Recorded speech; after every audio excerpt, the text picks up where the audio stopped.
यहाँ की महिलाओं के बारे में कहा जाता है कि अगर कोई इनकी आंखों में आंखें डालकर बात करें तो वह उनका चेहरा कभी नहीं भूल पाता। यहाँ सड़क पर रेड लाइट का सिग्नल होने के बावजूद भी लोग अपनी गाड़ियां नहीं रोकते। यहाँ दुनिया की सबसे भारी इमारत मौजूद है। इस देश में बहुत सारे पार्क बने हुए हैं जिनकी वजह से यह काफी हरा भरा दिखाई देता है। यहाँ 1970 में एक ऐसी सड़क बनाई गई थी जो दुनिया की सबसे खूबसूरत सड़क है। नमस्कार मित्रों, आपका फोर्स लाइन चैनल में तहे दिल से स्वागत है। मित्रों, वीडियो पूरा देखना जिससे आपको पूरी जानकारी मिल सके। यह है रोमानिया। रोमानिया यूरोप के बड़े देशों में गिना जाता है। यहाँ आबादी क्षेत्रफल के मुताबिक कम है, इसीलिए यहाँ ज्यादातर जगह खाली ही नजर आती है। रोमानिया को आधिकारिक तौर पर रिपब्लिका पॉपुलर रोमिना कहा जाता है। क्षेत्रफल की बात करें तो यह देश 2,38,397 स्क्वायर किमी में फैला हुआ है। यहाँ देर रात तक खाने पीने की दुकानें खुली रहती हैं। बहुत सारे लोग यहाँ आपको घूमते फिरते नजर आएंगे। सर्दियों में तो लोग कम दिखाई पड़ते हैं, लेकिन जब गर्मी का मौसम होता है तो यह उसे एक त्योहार की तरह देखते हैं। यहाँ गर्मियों में और लोग नजर आते हैं। कुछ लोग यहाँ केवल रेस्टोरेंट में खाने पीने आते हैं। आराम से बैठकर लोगों की चहल पहल और इस जीवित माहौल को महसूस करते हैं। इसी वजह से यहाँ आपको बहुत सारे विदेशी टूरिस्ट भी देखने को मिलेंगे। यहाँ के लोगों को खाने पीने का बड़ा शौक होता है। इन्हें सांबराले नाम की डिश खाना बहुत पसंद है। दरअसल ये डिश एक गोभी से बनाई जाती है, जिसे पहले तो खट्टा किया जाता है और फिर उसमें मांस और चावल भरा जाता है। इसके अलावा मामलिगा, जो कि मकई के आटे से बनी होती है, इसे यहाँ के लोग मांस, पनीर और मक्खन के साथ खाते हैं। रोमानिया दुनिया के उन देशों में गिना जाता है जो शराब बहुत बड़े पैमाने पर बनाकर बेचते हैं, और ना सिर्फ बेचते हैं बल्कि यहाँ का हर व्यक्ति लगभग शराब पीता भी है। इतना ही नहीं, यहाँ के लोग तो सुबह के नाश्ते में बियर पीना पसंद करते हैं। देश की आबादी को अगर हम जानें तो यहाँ 1,90,00,000 लोग रहते हैं, जिसमें से 95 लाख महिलाएं हैं और पुरुष 91 लाख हैं, यानी 4 लाख महिलाएं यहाँ पर पुरुषों से ज्यादा हैं। यही कारण है यहाँ आपको बहुत सी महिलाएं अकेली ही देखने को मिलेंगी, 4 लाख से भी ज्यादा, क्योंकि यहाँ यूरोप के बाकी देशों की तरह लोग दूसरे बड़े और आधुनिक देशों में जा रहे हैं। खास तौर पर ब्रिटेन में, फ्रांस में और अमेरिका में रोमानिया में सबसे बड़ा धर्म है ईसाई, जिसे लगभग 90% लोग फॉलो करते हैं।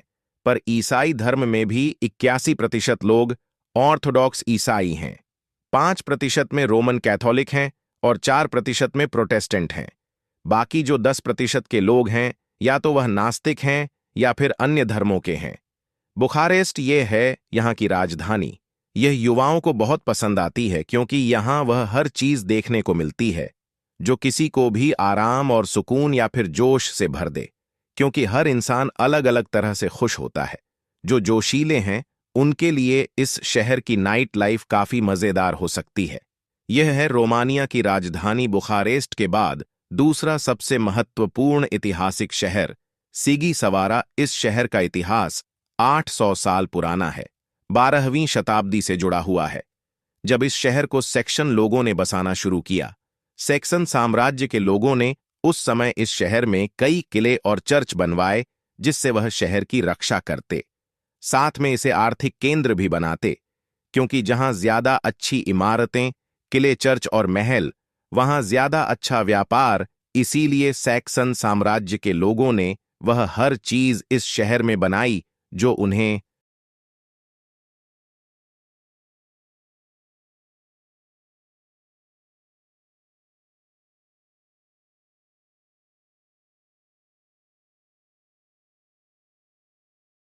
आर्थिक तौर पर फायदा पहुंचा सकती थी, क्योंकि यह शहर इतना ज्यादा पुराना है। यहाँ की गलियां, वायर्ड घर और किलेबंदी सब कुछ बयां करती हैं। इसके इतिहास और कला को देखते हुए ही यूनेस्को ने इस पूरे शहर को अपनी वर्ल्ड हेरिटेज साइट्स में शामिल किया हुआ है। आज भी इस शहर में रात के समय बाजार लगाए जाते हैं, संगीत बजाए जाते हैं और सेक्शन लोगों की परंपराएं भी निभाई जाती हैं। इस शहर को एक और चीज बहुत ही खास बनाती है, वो है ड्रैकुला का घर। जी हां, इसी शहर में सचमुच में ड्रैकुला पैदा हुआ था। और जिस घर में वह पैदा हुआ था उसे ड्रैकुला बर्थ प्लेस के नाम से जाना जाता है, या फिर विलाद द इम्पेलर के नाम से भी, क्योंकि ड्रैकुला का असली नाम विलाद द इम्पेलर ही था। साल 1437 में वो इसी घर में पैदा हुआ था, जिसे आज के समय में एक म्यूजियम में बदल दिया गया है। ड्रैकुला में रुचि रखने वाले बहुत सारे सैलानी उसके असली जन्म स्थान, उसके इतिहास के बारे में जानने, उसके घर को देखने हर साल यहां पर हजारों की संख्या में आते हैं। यह है रोमानिया में इस्तेमाल होने वाली करेंसी, जिसे रोमेनियन लियू कहा जाता है। भारत के लगभग 18 रोमेनियन लियू के बराबर वैल्यू रखते हैं, जो बाकी यूरोपीय देशों के मुकाबले काफी सस्ती करेंसी है। यह है दुनिया की सबसे भारी इमारत, प्लातोल पार्लियामेंट लुई इसे निकोलाई के शासन के दौरान बनाया गया था। इस विशालकाय इमारत में 12 मंजिलें बनी हुई हैं, जिसमें 1100 कमरे मौजूद हैं। यह पूरी इमारत 3,65,000 मीटर स्क्वायर में फैली हुई है। 1984 में इसे बनाने की शुरुआत करी गई थी, जो 13 साल बाद बनकर तैयार हुई। इसमें 55,000 टन क्रिस्टल कैंडलर, 10 lakh cubic metre marble, 2 lakh ton steel का इस्तेमाल किया गया है, और यह पूरी इमारत 40 लाख टन से भी ज्यादा भारी वजन रखती है। इसी वजह से यह दुनिया की आज सबसे भारी इमारत है। इस देश में पर्यटन भी एक अहम हिस्सा रखता है, जिसके 3 सबसे प्रमुख कारण हैं। पहला, यहाँ की करेंसी यूरो नहीं है, उससे 5 गुना सस्ती है। दूसरा, यहाँ कई महल और किले हैं। और तीसरा, यहाँ की प्राकृतिक सुंदरता और हरियाली। 9 मई 1977 को रोमानिया को तुर्की के ऑटोमन अंपायर से आज़ादी मिली थी। दरअसल 9 मई 1977 को रशिया और तुर्की के बीच उस समय जंग चल रही थी, जिसमें रोमानिया ने रशिया का साथ दिया था। आज़ादी मिलने के कुछ सालों बाद देश को मजबूत बनाने के लिए समय समय पर यह कभी रशिया का साथ देता, कभी फ्रांस का। और जब यूरोप के देश मजबूत होने लगे तो रोमानिया ने जर्मनी, ऑस्ट्रिया और हंगरी का साथ दिया। लेकिन जब यूएसएसआर मजबूत हुआ तो यहां उसने अपना प्रभाव बढ़ाना शुरू कर दिया, और इसी वजह से 1947 में यहां पर कम्युनिस्ट सरकार बनी, और फिर रोमानिया यूएसएसआर का हिस्सा बन गया। 1989 में देश के लोगों ने क्रांति करी और फिर यूएसएसआर से अलग हो गए। साल 2004 में इसने फिर से आज़ादी हासिल करी, और फिर 2007 से रोमानिया नेटो का सदस्य है। यह है national museum of art of Romania. यह रोमानिया के सबसे बड़े और प्रसिद्ध कला म्यूजियम में से एक है, जो कि राजधानी बुखारेस्ट में मौजूद है। इसकी स्थापना देश की कला को, संस्कृति को और इतिहास को संभाल कर रखने के लिए सन 1950 में करी गई थी। उस समय इसका नाम the museum of fine arts हुआ करता था। इस म्यूजियम के पास ही रेवोल्यूशन स्क्वायर भी देखने को मिलता है। यह जो म्यूजियम है, इसकी जो प्रमुख इमारत है, वह एक राजा का महल हुआ करती थी। पूरे म्यूजियम को 2 हिस्सों में बांटा गया है, जिसमें एक है यूरोपियन आर्ट सेक्शन और दूसरा रोमेनियन आर्ट सेक्शन।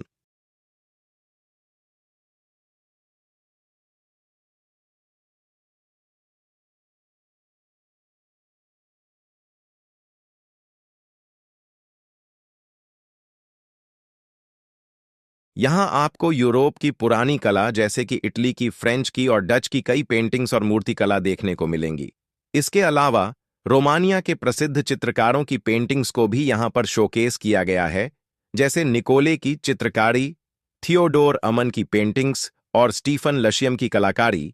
साथ ही साथ यहाँ पर मध्य युग के बहुत से प्रमाण मौजूद हैं। रोमानिया में सेक्स से जुड़े नियम मुख्य रूप से सहमति की उम्र, वेश्यावृत्ति और यौन अपराधों से संबंधित हैं। सहमति की उम्र। रोमानिया में यौन संबंध के लिए सहमति की न्यूनतम उम्र 16 वर्ष है। यदि कोई वयस्क 16 वर्ष से कम उम्र के व्यक्ति के साथ यौन संबंध बनाता है तो यह आपराधिक अपराध माना जाता है। वेश्यावृत्ति। रोमानिया में वेश्यावृत्ति अवैध है। हालांकि इसे रोकने के लिए सख्त प्रवर्तन नहीं है, लेकिन दलाली, पिंपिंग और मानव तस्करी गंभीर अपराध माने जाते हैं और इन पर कठोर सजा दी जाती है। यौन उत्पीड़न और बलात्कार। बलात्कार, यौन उत्पीड़न और जबरन यौन कार्य करने के लिए मजबूर करना रोमानिया के आपराधिक कानून के तहत दंडनीय अपराध हैं। एलजीबीटी अधिकार। समलैंगिक संबंध कानूनी हैं और एलजीबीटी अधिकारों की सुरक्षा के लिए कानून मौजूद हैं। हालांकि समाज में अब भी कुछ हद तक भेदभाव देखा जाता है। पोर्नोग्राफी, बाल यौन शोषण से जुड़ी सामग्री, चाइल्ड पोर्नोग्राफी सख्ती से प्रतिबंधित है और इसे रखने या फैलाने पर कठोर दंड दिया जाता है। तो दोस्तों, अगर आपको हमारी वीडियो और इन्फॉर्मेशन पसंद आई तो इसे एक लाइक दें, शेयर करें और चैनल को सब्सक्राइब कर बेल आइकन जरूर दबाएं ताकि आने वाली नई वीडियो की अपडेट आपको मिले। सबसे पहले दुनिया में यह क्षेत्रफल के हिसाब से 62वें नंबर पर आता है। इसके उत्तर में यूक्रेन है, पूर्व में मोल्दोवा है, दक्षिण की दिशा में बुल्गारिया है, दक्षिण पश्चिम की तरफ सर्बिया देश है और पश्चिम में हंगरी देश है। इसके अलावा दक्षिण पूर्व की दिशा में ब्लैक सी का एक तट भी मौजूद है। यह है रोमानिया की सबसे प्रमुख, प्रसिद्ध और खतरनाक सड़क, जिसे ट्रांस फगारस के नाम से पूरी दुनिया जानती है। इस पूरी सड़क को फगारस के पहाड़ों के बीच बनाया गया है और इस तरह की सड़क पूरे यूरोप में आपको कहीं भी देखने को नहीं मिलेगी। मतलब बनाने वालों ने पहाड़ों के बीच से इन्हें कैसे इतने सुंदर तरीके से बनाया होगा, और वह भी आज के समय में नहीं। इस सड़क का निर्माण तो 1970 में शुरू किया गया था और 4 साल बाद यानी 1974 में इसे पूरा भी कर लिया गया। इसे बनवाया था रोमानिया के एक नेता निकोलोय ने। इस पूरे प्रोजेक्ट के पीछे एक ही कारण था कि ट्रांसिल्वेनिया और वालाचिया को आपस में जोड़ना, जिससे रोमानिया की सैन्य ताकत बढ़ाई जा सके, उसे मजबूत किया जा सके। यह सड़क फगारस के पर्वतों की श्रृंखला के बीच से होकर गुजरती है, जो कि 90 किलोमीटर लंबी है। साथ ही साथ समुद्र तल से इसकी ऊंचाई 2042 फीट की है, जिस वजह से यह रोमानिया की सबसे ऊंची सड़क होने का खिताब भी अपने पास रखती है। यह है देश में एक खूबसूरत और प्रसिद्ध किला। इसका नाम है ब्रान कस्टल, लेकिन लोग इसे ड्रैकुला के किले के नाम से जानते हैं क्योंकि 1992 में एक डरावनी फिल्म बनी थी, ब्राम स्टॉकर ड्रैकुला, और इस फिल्म में ड्रैकुला के जिस घर को दिखाया गया था वह यही किला था। 137 में किंग लुई फर्स्ट ने इस किले को बनवाया था, जो कि ट्रांसिल्वेनिया और ब्राजीलिया के बीच बना हुआ है। यहां काफी बड़ी संख्या में सैनिक मौजूद रहते थे और रोमानिया को हमलों से बचाते थे। खास तौर पर हंगरी के हमलों से बचने के लिए ब्रान कैसल का निर्माण करवाया गया था।